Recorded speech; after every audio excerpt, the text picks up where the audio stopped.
sort of working, the multinationals working with countries in development assistance.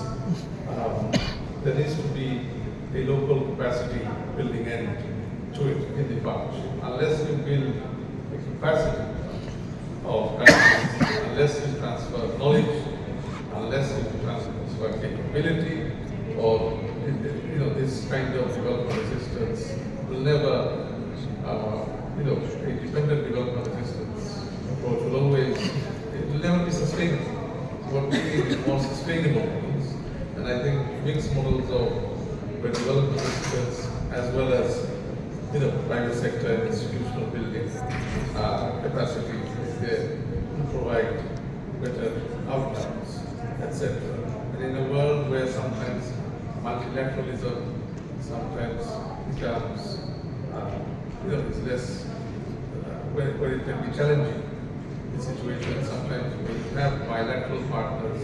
So, for example, Bangladesh on the Rohingya side, it's worked with Syrian refugees, it's worked with other crisis points around the world. Some of that experience with from bilateral partners can also be utilized in streamlining development assistance. For example, in our case, working with the Rohingya community in Bangladesh, so we could develop a better bilateral partnership with Turkey, on that. So it's sort of utilizing the local context as well as the whole financial aspect. It should not be viewed as just one-way traffic where multinationals, the UNDP comes and pumps in money on a project without knowing the local context, without taking the local expertise, without involving the local context in designing the program.